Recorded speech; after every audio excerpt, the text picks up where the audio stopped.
Hi, everyone, and welcome to our TrailNation Spotlight webinar, a new series from Rails to Trails Conservancy that showcases innovative trail network development across the country and fosters peer-to-peer learning. I'm Liz Thorstensen. I'm our Vice President of Trail Development here at Rails to Trails Conservancy. I'll be your moderator for today's session. We're so glad that you're here with us. This month, we're so thrilled to be joined by Cassie Goodwin, Oliver Kiley, and Ellen Schmidt from SmithGroup, a nationally recognized multidisciplinary design firm with an impressive portfolio of trail and active transportation projects.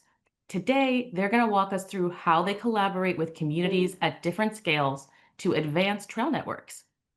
SmithGroup will also be featured instructors at our upcoming TrailNation Summit, where they'll lead the Overcoming Barriers to Trail Network Implementation Masterclass. And I'm so excited about this. We're going to get a sneak peek of that session today as well. We also want to share that Rails to Trails Conservancy is now a certified provider of AICP certification maintenance credits. If you're attending this webinar live, you can claim 1 CM credit by logging into the American Planning Association website after the session and searching for this event by title or event number, which will be displayed on your screen here. Next, I want to give you a little preview of our TrailNation Summit. We are just 6 weeks out from the TrailNation Summit happening October 27th through the 29th in Cleveland, Ohio. This is a 3-day event packed with mobile workshops, immersive masterclasses, strategic conversations. All of this is to help you move your trails and trail networks forward in your community. You'll also experience a World Cafe networking session and our first ever Trail Network Pitch Fest, designed to help you sharpen your messaging and attract investment to your projects. This is a great chance to connect with change makers from across the country who share your passion for making it a safe and easier environment for people to walk, bike, and be active wherever they live, from rural communities to suburban to urban, metropolitan. We're going to be covering it all. So you can find out more details, including the full detailed agenda, the speaker lineup, and registration info available at railstotrails.org/trailnation/summit 2025. And we're going to put that link in the chat for you as well. So there's a lot to look forward to. And with that, let's kick it off for our main presentation today. I am so thrilled that we are joined by Cassie, Oliver, and Ellen. Welcome to the three of you. To start us off, I would love to turn it over to Cassie and have you guys share a bit of background on you all and SmithGroup and your roles, and tell us about how your mobility practices engage with trail and greenway development. I'm going to hand it over to you, Cassie. Great. Thanks, Liz, and good afternoon, or I guess good morning to all of you. We're really excited to be here today. So my name is Cassie Goodwin. I'm a civil engineer and a senior principal, and I split time between SmithGroup's Milwaukee and Madison offices. I specialize in urban infrastructure, especially as it relates to issues of water, active transportation, and equity. Ellen Schmidt is a landscape architect in our Chicago office. Ellen came to us with public sector experience at the Chicago DOT, where she helped to design and oversee the implementation of complete streets and other bicycle infrastructure. And Oliver Kiley is a senior principal and landscape architect sitting in our Ann Arbor office. Oliver leads our Midwest mobility and active transportation submarket, and he's an instrumental leader in many of the case studies you'll hear about today. So a little bit more about SmithGroup. We are actually the oldest and longest running architecture and engineering firm in the US. We have about 20 locations and 1,600 professionals. We're consistently in the top 10 architecture and engineering firms in the country in terms of our annual revenue. And we're named the ENR Design Firm of Midwest Design Firm of the Year. And our projects receive dozens of prestigious awards each year. You can see we have a strong cohort of Midwest offices, which is where Alan and Oliver and I sit, as that's the roots of our firm, but also where our mobility practice primarily lies. But all of that doesn't quite tell the story of what we're going to talk about today, which is really focused on our submarket of cities and our transportation and mobility practice. And Oliver will take it away. Awesome. Thanks, Cassie. So our urban design and cities practice has a transportation and mobility group within it that does a lot of really exciting work all across the country. I think what you're all probably most excited to hear about here are some of the urban trail and greenway projects, and we'll talk through many of those today, but there's a lot of overlap between um, implementing those projects, the design and planning work that goes in at a community or a regional scale to envision where those trails go. Increasingly, we're seeing urban trails following along roadway corridors and are being implemented as part of complete street projects. And of course, all of the placemaking that can go along with those. So we're really excited to be able to work across all of these different project types. And we also take to heart some really key values that help drive our project and really is part of our mission in making positive impacts to community. So the importance of equity and realizing how trails can help provide access to people and expand mobility choices that are more affordable for everyone. The incredible role that they can provide in supporting community health and connecting people to their environment and restoring the environment, and that connection to place and recognizing how trails can really help enhance and reflect the unique culture and identities of different places across the country. And as you may be able to guess, we really like to be able to work across scale and to really think about how we can implement trail projects and take something from a planning lens down into a specific corridor and then all the way down into built work. And that's really what gets us excited at the end of the day, to see things get built and see people using them.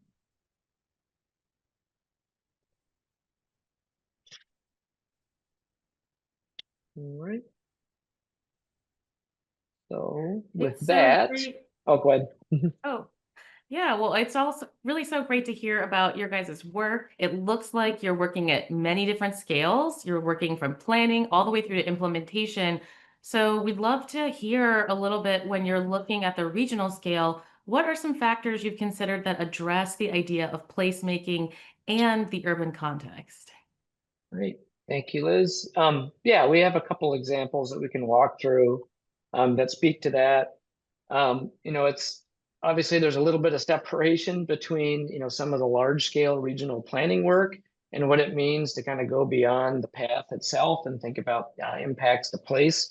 But there are some important ways that we like to think about that. Many of you all may be familiar with this, but I think starting off, something that underpins a lot of our planning work is really the importance of understanding the audience, who you're designing for. Is it a recreational user, to support folks commuting to work or school, or all of the above? But we like to use this little adage of, where would you let your unaccompanied 10-year-old ride their bike? And that idea that it's so important to make facilities that are safe and comfortable for people to use. And then you can really expand access to the network when you design facilities that are going to be comfortable for everyone. And that's increasingly important as trails are starting to land within urban corridors. When we think about planning out a trail network and working with partners to do that in different municipalities and different communities, there's really three big buckets of information and analysis that's really critical. One is, beyond the pathway itself, what are the actual places and destinations you might want to be connecting to? Obviously, trails can provide their own experience and recreational amenities directly, but often and increasingly, we see them being used to connect to commercial centers, job centers, schools, neighborhood centers. So thinking about how the network can tie to those locations is really important. The socioeconomic and demographic conditions of where you're going is also important, to make sure that you can help design the trail in a way that's going to feel welcome and inclusive to the community that's there.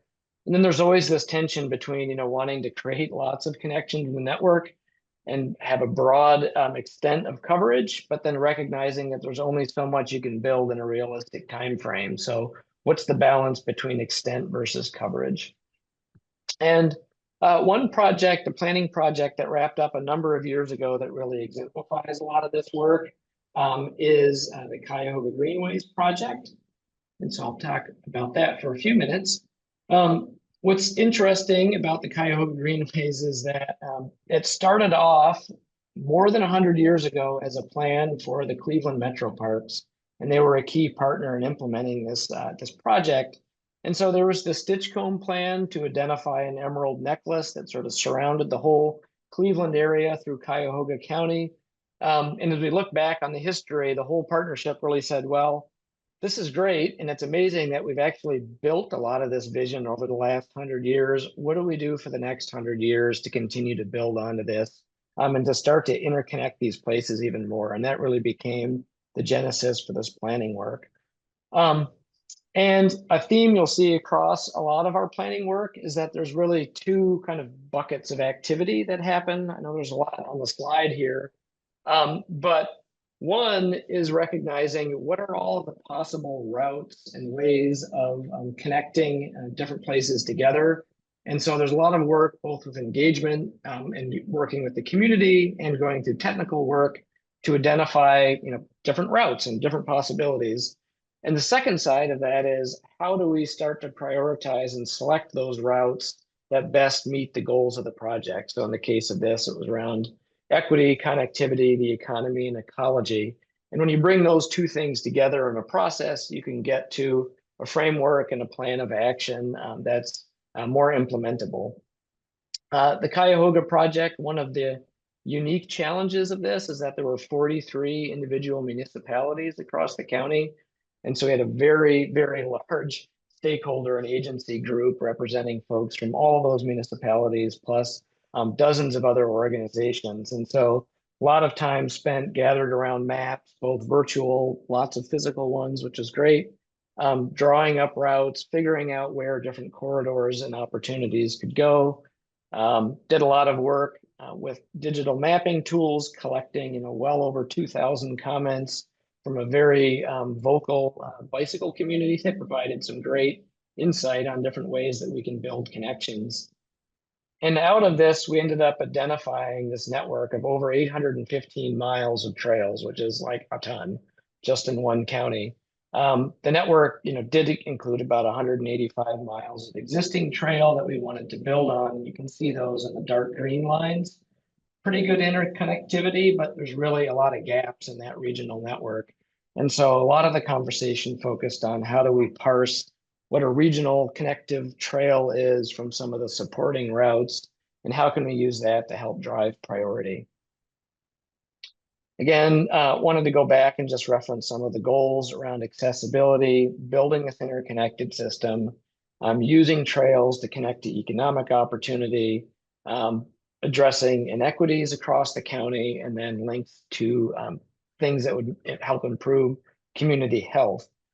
And these goals were important because we use those to develop 8 different metrics and indices of different kinds of information that we're able to bring together around all of those goals, which we then use to score every single little segment of those 815 miles of Greenway. And we're able to then run that scoring through different kind of scenarios for prioritization to start to see what really were the trails that would help connect people to job centers or connect people to environmental resources, or what about parts of the community that didn't have access to just normal park space or access to nature?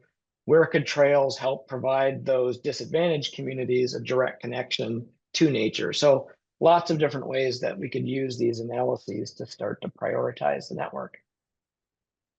And just a couple examples of kind of future casting on the network as well.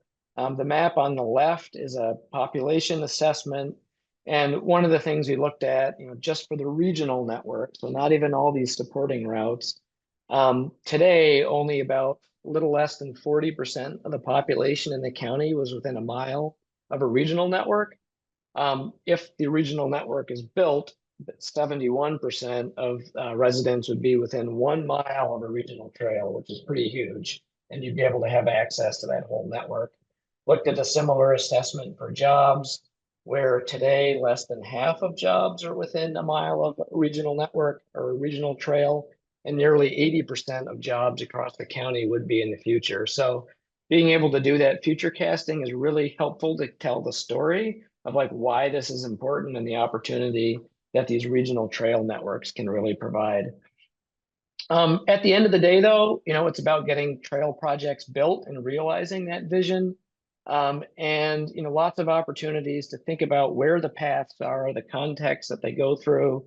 There's fascinating industrial history and heritage throughout the Cleveland region and along the river. So being able to use trails to connect to that history, to not only connect people to those places, but to also tell the story. Connecting the commercial centers is really critical.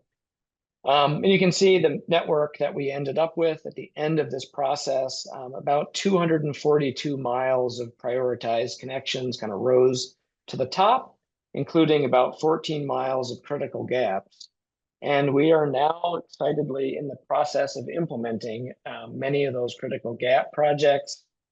Cleveland Metro Parks and the city of Cleveland got a 2023 federal RAISE grant to build 4 trail segments. 2 of those are just wrapping up the construction and engineering phase and will be going into construction next year.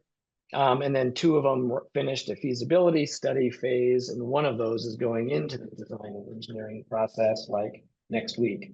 So super excited.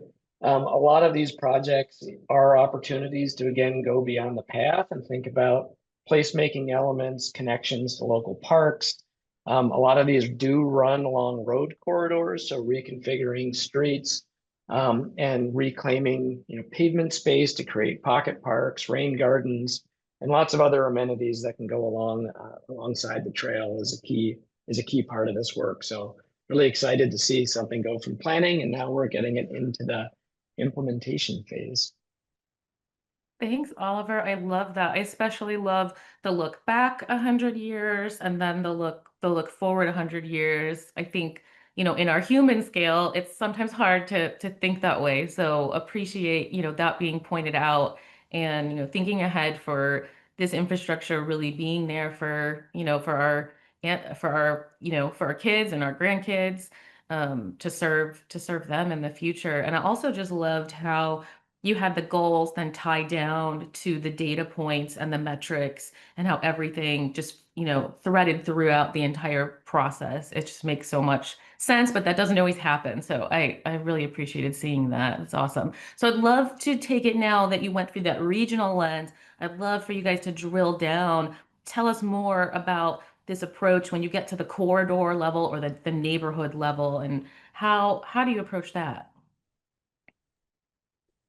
Yeah, so thanks, Liz. So yeah, we're gonna sort of take that regional approach and where we've already had some of those prioritization done, and we're gonna zoom in on a few kind of corridors and some neighborhood scales projects. So this first one is the Milwaukee 30th Street Corridor Trail. And this one is one that we're actually just in the process of kicking off a feasibility study for.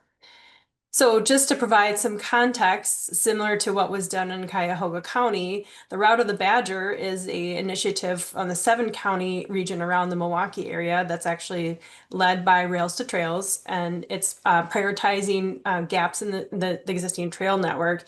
The image on the right is a zoom in of the Milwaukee metropolitan area, and you can see the 30th Street corridor is highlighted in the black box there. It's a yellow line. That means it's a planned trail on the Route of the Badger map. And you can see it's covering a big part of the city of Milwaukee on the west side that really has very little access to trails currently. And when that 7-mile trail gets built, it will it will actually create an 18-mile loop. And one of the things that's, I think, really important to stress on this project is that this project will create some vital connections in a part of Milwaukee that has experienced significant inequality, including the legacy of redlining and the loss of manufacturing jobs, which is the 30th Street corridor. So you can see the dark red highlighted areas are what's mapped as the neighborhoods experiencing inequality. And the image on the left is sort of the existing access to trails with the green neighborhoods highlighted. And if you look on the image to the right, it's, maybe a mild improvement, but it is an improvement of looking at where that 30th Street trail would cut right up through the center of some of those neighborhoods that have been hardest hit. economically. And there's actually about 22 distinct neighborhoods that the trail would cross. So it's going to provide a lot of additional access in addition to getting people connected to other regional trails as well as to the lakefront. So the 30th Street Trail is envisioned as a rail with trail project, shadowing an active rail line that was really once the lifeblood of this industrial corridor. The goal of the project will be to find ways to leverage all those existing bridges and underpasses that already kind of interrupt the city's street grid.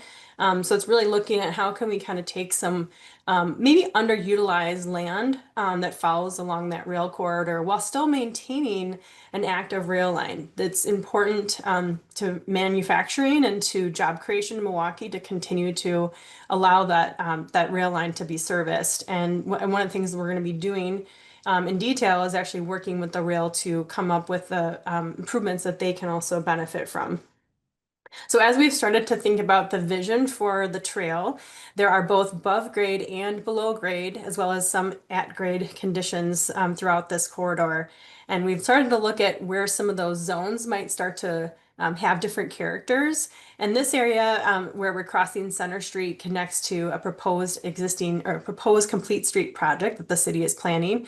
We're also looking to really enliven that rail corridor with things like lighting, landscape, public art, and other amenities that will kind of create that place and this feeling of a linear park that's kind of making it more inviting, despite the fact that you're following an existing rail line.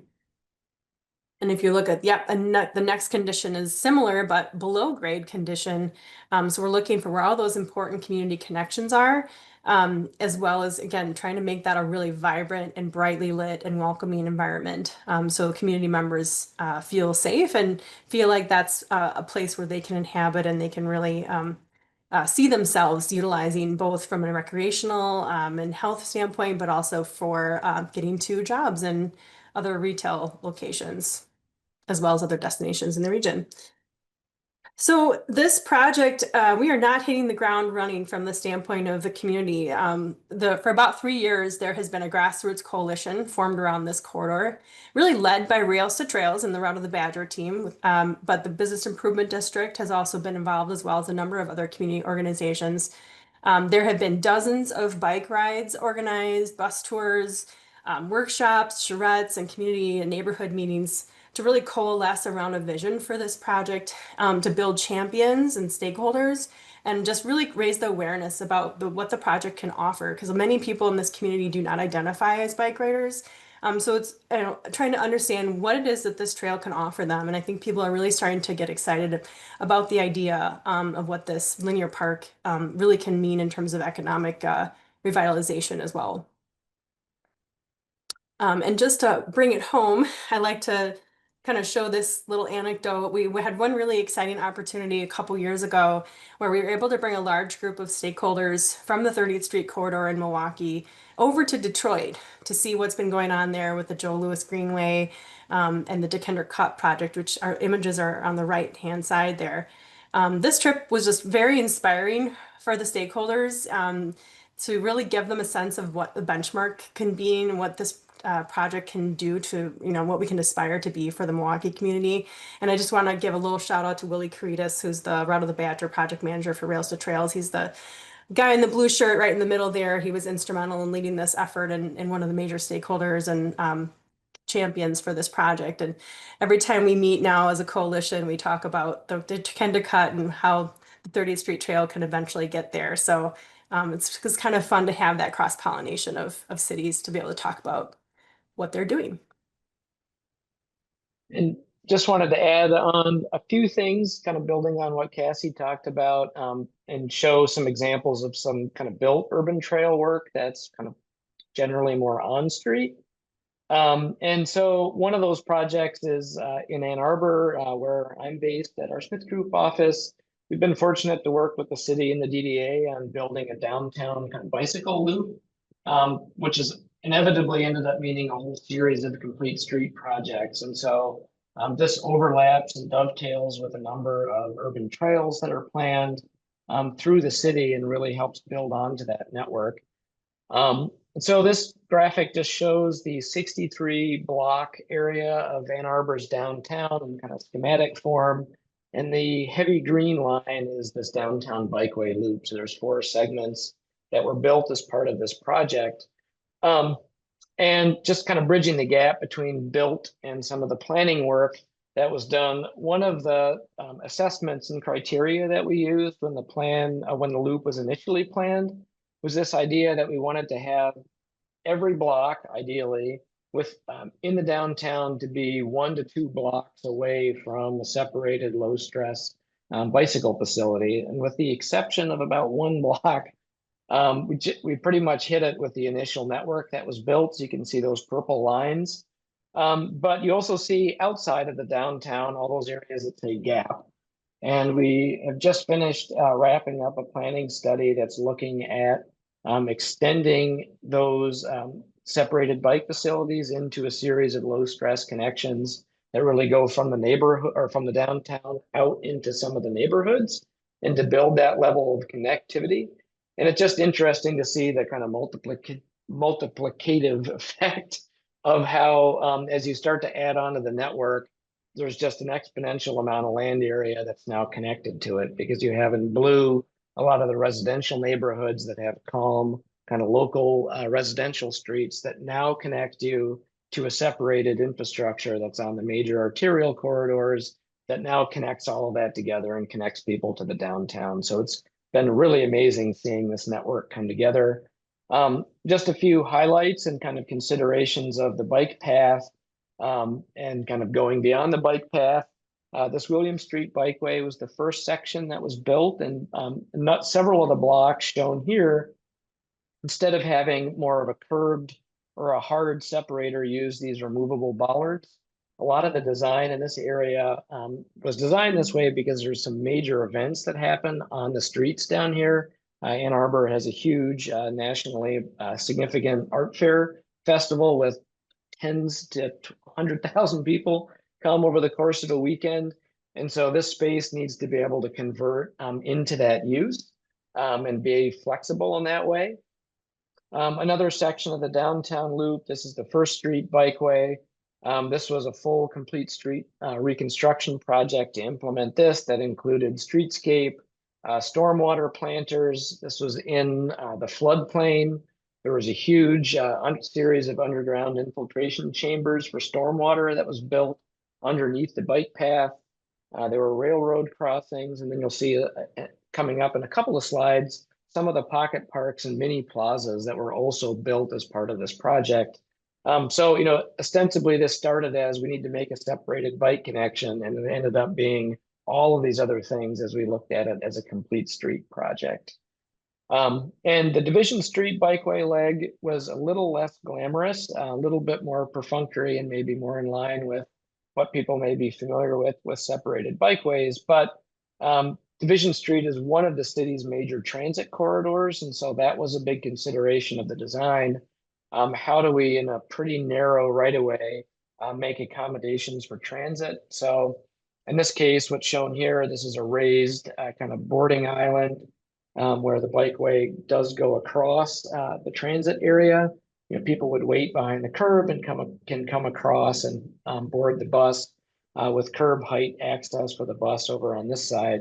So just, thinking through the design, particularly in streets where you're looking to build urban trails, a lot of these considerations are really critical beyond just the trail itself.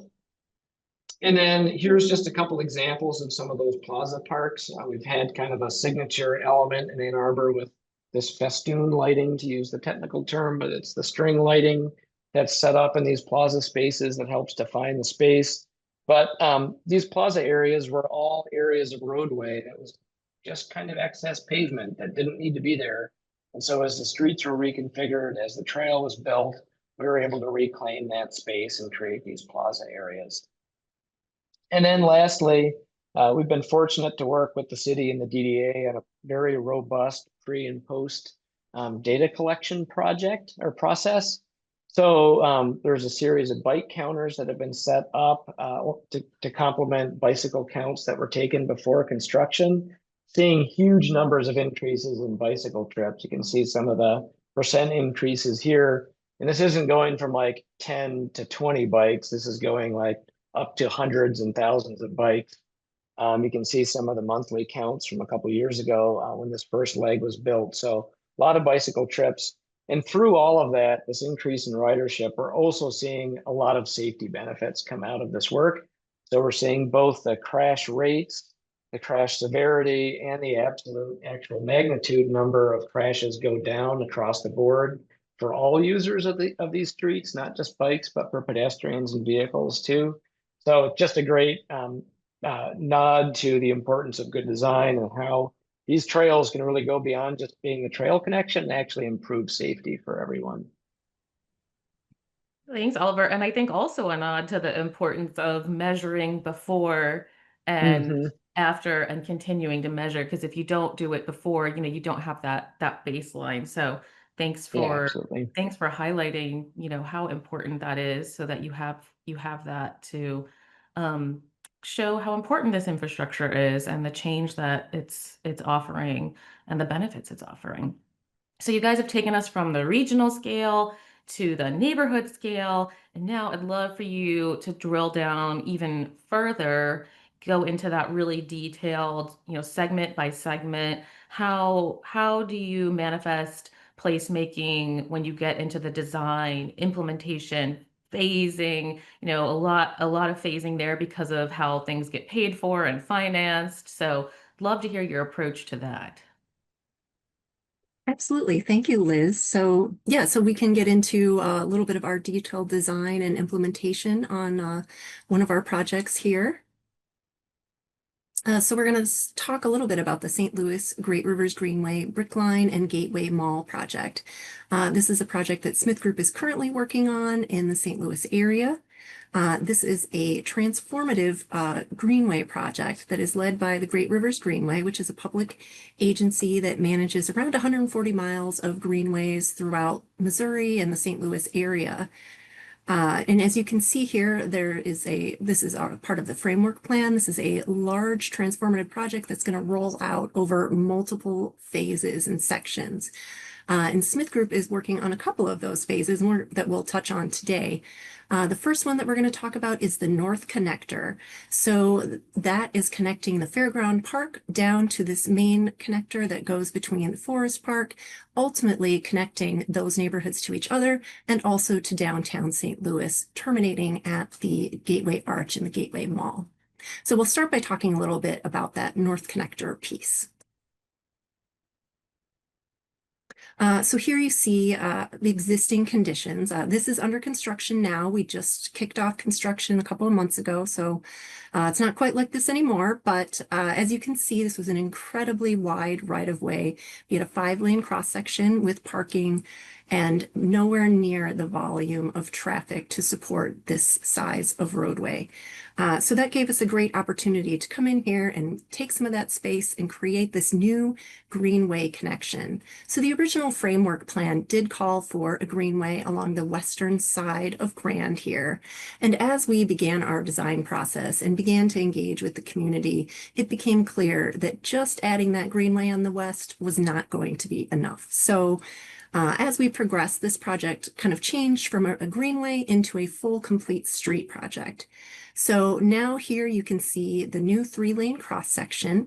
And then again, on our western side of the street, we've got our new shared use trail, the brick line, and we have such a wide right of way, we can even include a dedicated pedestrian area in most areas as well.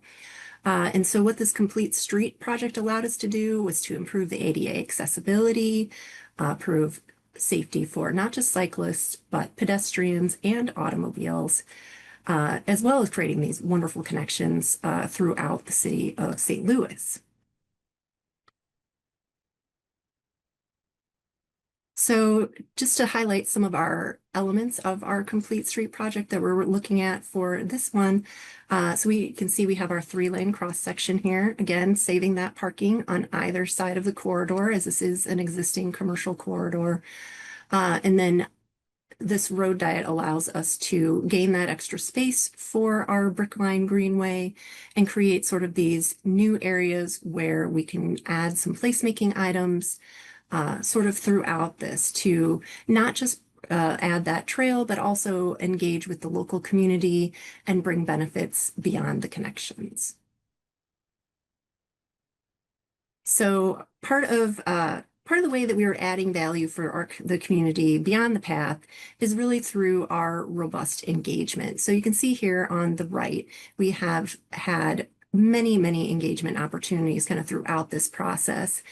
And we've done that to kind of earn the trust of the local community, build excitement for the project, and also to encourage ownership of people of these projects as they're coming through.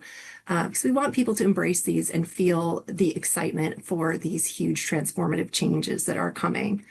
And one of the ways that's already paying off in this particular project was when we did need to go back and ask for more grant money and find additional money to transform from the Greenway into the complete streets, we already had the community's support, and that was instrumental to us in helping us change the scope of this project and move forward with the new complete street design.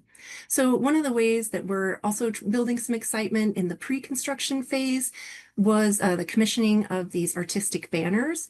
4 local artists were commissioned, and these banners were hung in advance of construction along the North Connector corridor. And these artists were all local artists chosen to create artworks that sort of uplift these communities that are impacted by this project and reflect the history and the wealth of resources that are available in these areas, just to celebrate what is there today. So, and then beyond our tactical placemaking items, obviously with this complete street project, we have so many opportunities for new placemaking along this corridor. And as you can see in these renderings, the wide right-of-way allows us lots of room. We can add additional plantings, seating nooks, site furniture, and things all up and down this corridor to really elevate it from a trail to a kind of a meeting spot and an important place in the community. So another way that we're using that placemaking is as our safety improvements as well. So in the left image, you see a fairly unsafe intersection condition there, and we used a partial closure to road diet that down and also give us space not just to pull the Greenway through, but to add in this entire plaza area, which is adding some much needed public space in an area where that is currently lacking. So now we're going to touch a little bit on the Gateway Mall portion of the project. This area is still in development. We're currently working on the design for this area, and this will be rolled out in a future phase of construction. So as you can see, this is a kind of a similar condition to what we were looking at on Grand Avenue. We've got a 5-lane cross section that we are looking to kind of bring that same condition on Grand, reducing that down to a new 3-lane cross section, bringing the Greenway along the side, and also adding kind of those placemaking elements as well. One of the unique conditions about the Gateway Mall is this is still really a one-sided project. This is a Greenway project on the Gateway Mall right now. And this is something we're still working through with the city of St. Louis. But as we are working to find budget to kind of finalize a complete street project for this area, we are proposing some tactical improvements to create that 3-lane cross-section that we really need to execute the Greenway. So some of the other ways we're improving safety is just sort of adding some nodes along some of these existing park spaces that line the Gateway Mall. A lot of those are fairly underutilized, kind of creating uncomfortable conditions for people that may not feel safe crossing through those spaces. So what we're trying to do is add some seating nodes, and you can see a small little workout space here to try to activate those public spaces and get more eyes on the street to bring more comfort to the people that are attempting to use these paths, as well as the safety improvements that are provided through the road diet itself. So again, just kind of looking at how are we expanding this beyond the path. So one of the things that we're really focused on in the Gateway Mall is sort of that interaction with those existing public spaces. So there's parks and things throughout this area, and you can see we're proposing again some seating nodes to sort of activate those edges and creating pass-through spaces so people can move from the pathway directly into those public parks and plazas.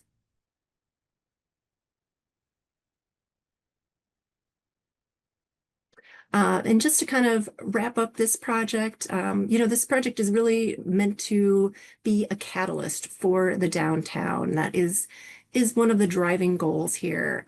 Ultimately, to improve safety, improve connections, be an opportunity to boost tourism in this area, and also to bring some activity and activation to some of those underutilized spaces that exist along the mall today. So we are very excited to be able to assist in this transformative project, and we're really looking forward to seeing all the other phases kind of come online as we work through these things.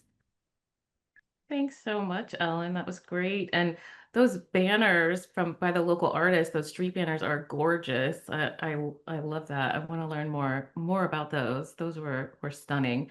So you guys have gone, from the regional scale to the neighborhood, really drilling down segment by segment about design. And so, it's no shock to anyone on the webinar listening that there's all kinds of obstacles that communities face when they're trying to do this work. And we're so excited that you're going to be co-leading our Overcoming Obstacles to Trail Implementation Masterclass at the Trail Nation Summit next month in Cleveland. So I'd love to have you give us a sneak peek of what you're going to be doing at that masterclass. Absolutely. Thanks, Liz. Yes, definitely a lot of obstacles to overcome in these complex projects. So what we're going to focus on for the masterclass is kind of a range of issues from the geographies where we work, from the community connection to health and economic revitalization, landowner opposition, and opportunities to integrate existing trails with the existing infrastructure and some future planning. So each masterclass will follow kind of a typical agenda, with each cohort seeing a different case study. We'll have the case studies for rural, suburban, and urban classes. And this will allow, and then as we present our case studies, we'll also be wrapping up with a work session, which will allow everybody to kind of roll up their sleeves and start to think about how can we overcome some of these obstacles, and allow you to leave with a little bit of an action plan for some of your own projects when you get back. And some of the folks that are coming to help us present these case studies are shown here. So we've got Hannah Jones. She is going to be representing the rural cohort and presenting on the Cowboy Recreation and Nature Trail. I think that's going to be a great session. She's going to be talking about her work with FEMA. And then we also are focusing for our suburban case study. We have the Carolina Thread Trail. And we are welcoming Brett Baranek. He leads the Carolina Thread Trail and has a background in public sector land use and transportation planning. Throughout his career, he has really specialized in bicycle and pedestrian planning projects. And finally, we have our urban case study, which is our Joe Louis Greenway project. We gave you a few little tastes of that today. We have two speakers for that. We have Daniel and Leona. Daniel has over a decade of experience in managing real estate, strategic planning projects with a focus on land use, housing, and mobility planning in the Detroit area. In his current role, he oversees land transactions for the Joe Louis Greenway development and helps head neighborhood planning efforts around the Greenway. And then we're also welcoming Leona, and she is the executive director of the Joe Louis Greenway Partnership, and they are a critical partner in managing and maintaining that trail network. That's so great. I'm so excited, and I think you guys are going to cover some super interesting territory, and you have a great lineup of case study speakers joining you. So yeah, just so excited for that.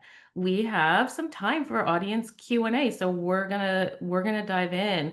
For regional greenways and trail networks that go across multiple jurisdictions or municipalities, as most do, how do you approach consistency when each city has its own regulations and policies and approaches, speed limits, micromobility, e-bikes, permitted uses, all the things? So tell us, how do we deal with that? Are there frameworks that you guys have that you use, or tools that you can share that, could help create that more unified user experience, despite the fact that you're going through these different communities that may have different approaches to how they're developing the trail? Yeah, that's a great question. Happy to jump in. I think there's kind of two levels to that question that I heard.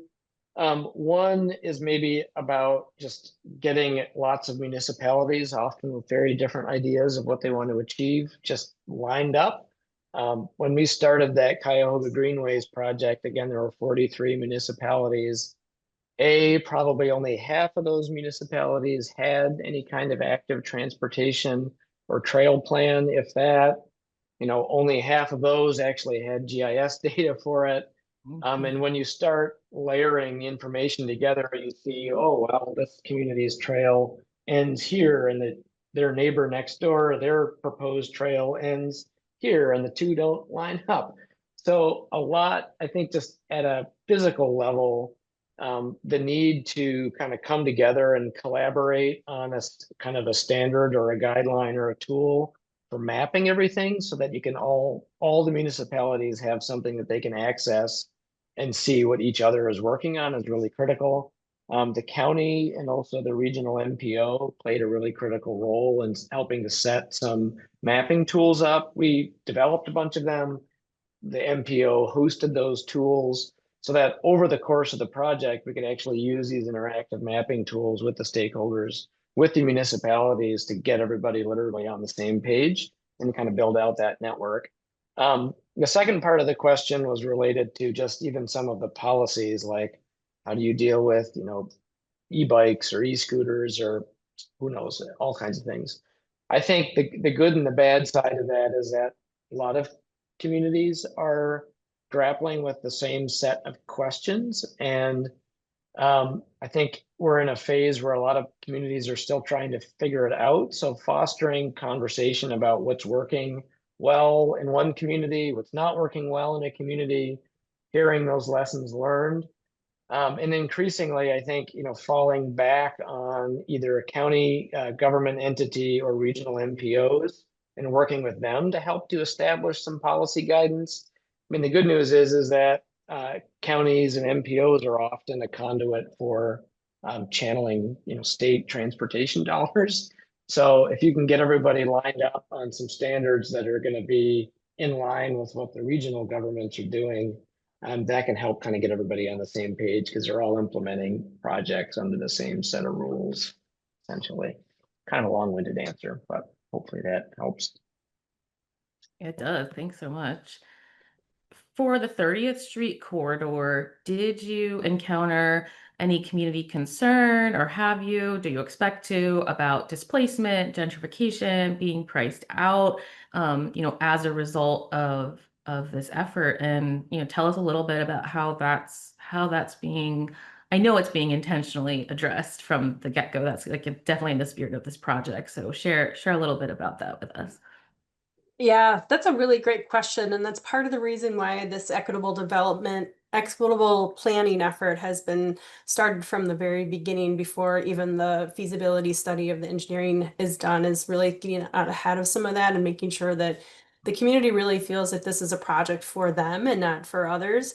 The Rails to Trails Coalition the Rails to Trails team with the larger coalition also applied for a grant at the beginning of this year and were awarded $1.6 million for a Reconnecting Communities grant to do equitable planning for the corridor outside of just the trail. So we're really trying to take a proactive approach. That's going to be kicking off, that effort will be kicking off kind of simultaneously to the feasibility study, which is very exciting. Allowing for a much deeper engagement with the community around things like making sure that there's workforce housing and making sure that there are economic development opportunities, within the community for people that live there and not just folks, you know, coming into Milwaukee and looking to develop or displace those individuals. So it is obviously something that is on the front of mind of a lot of folks. We want to uplift this community, but not displace people. And so we've actually also been working with the 11th Street Bridge team in, if I'm getting that right, 11th Street Bridge in DC. Yep, you're right. You're right.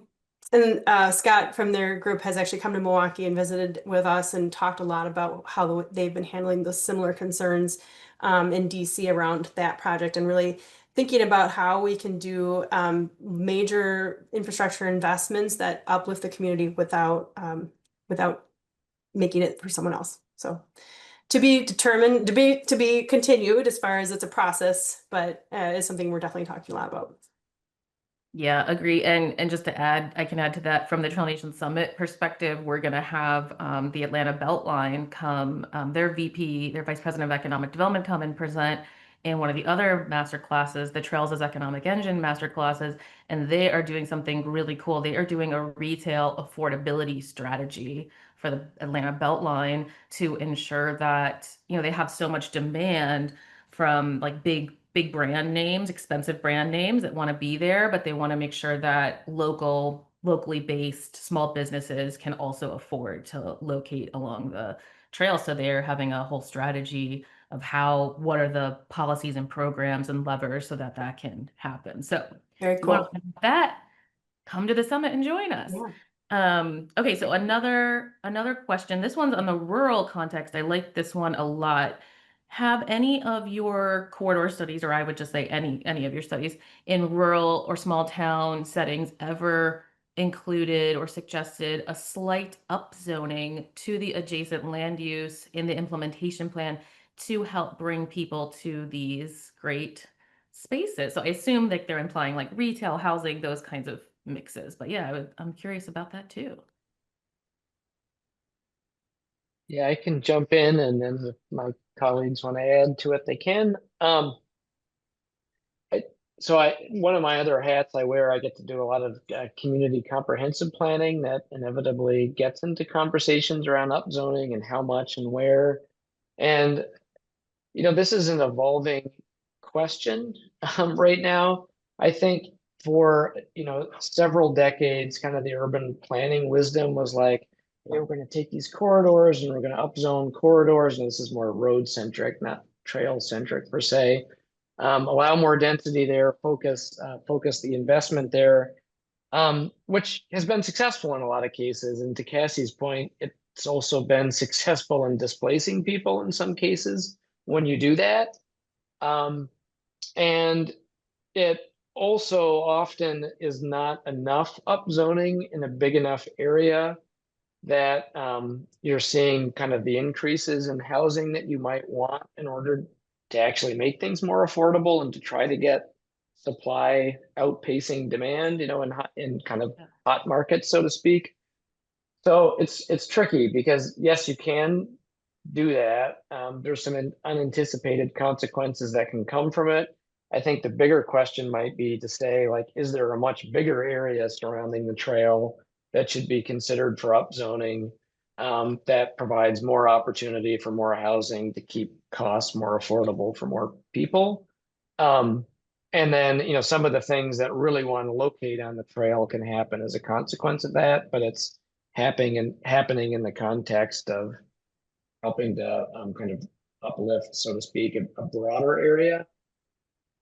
So I don't know. It's a complicated question. In rural areas specifically, though, you know, I think the focus there has been largely around kind of trail town concepts, right? So how can you start to tie trails, in particular from a recreational use, and provide more spaces for, you know, restaurants, cafes, shops, kind of destinations that trail users would want to be able to get to. So I think maybe on the rural side, that's where some of that conversation has been. Yeah, and I think the trail town model is exactly right, and it really mimics the Main Street model too. And been to some communities recently, I'm sure you guys have too, where the Main Street model is in place, and so trying to have that synergy is really helpful for that retail Yep. component. Awesome. Okay, we have a time for a few more questions. You guys talked about the community engagement, kind of threaded throughout a lot of the projects, especially the Joe Louis Greenway, Cleveland. And so, this is such a thoughtful question. How, maybe talk in like some specific ways that some strategy and tactics you guys use. How do you make community engagement mutually beneficial rather than just performative? Ready to jump in, but I'll say a quick thing and I'll let my colleagues go. I think the best thing that I think you can do is to start off with just a commitment to letting the engagement drive the process and kind of go along with everything that means. That usually starts with needing to step way, way, way back and have conversations with the community about values and what's important. It means going through having conversations that don't even necessarily relate to trails, particularly in a lot of disadvantaged communities. Building a trail is not top of mind. There's much more pressing socioeconomic, safety, cultural issues at work that are top of mind for people. And the engagement process can be a way to let people air those concerns. And hearing them and acknowledging that they're heard is part of building trust too. So I think at the onset, that's a key thing, committing to having those conversations, committing to having an engagement-driven process. And then, following up on that with strategies that, don't just pay lip service, but are actually going out, attend events that are already happening in the community and talk to people there. Don't force people to come out to a workshop. Look for those opportunities to really engage the community where it already is. So I don't know if Cassie or Ellen, you may have other things to add. Yeah, I'd echo a lot of what Oliver said. I'd say getting a little bit even more tactical. One of the things that we have found to be very important is making sure that we are building trust, whether it be through how we engage with individuals or who we use, who we leverage. And I think a lot of times we're partnering with and we're working in concert very closely in collaboration with people who are already familiar and are working within those communities, whether there be community organizations or other neighborhood leaders, to really deliver that message and make sure that people feel that the message is coming from a trusted voice. And that's a first place, right? Because as consultants, we live all over. We're coming into the community. Sometimes we don't always live there. We have to treat those, and we treat those community members as the experts of their neighborhoods and as their community, and they have a lot to offer for us to really understand, what are the assets, what are the valuable the cultural aspects that like Ellen was talking about, highlighting in St. Louis, is really thinking about highlighting those individuals that can contribute.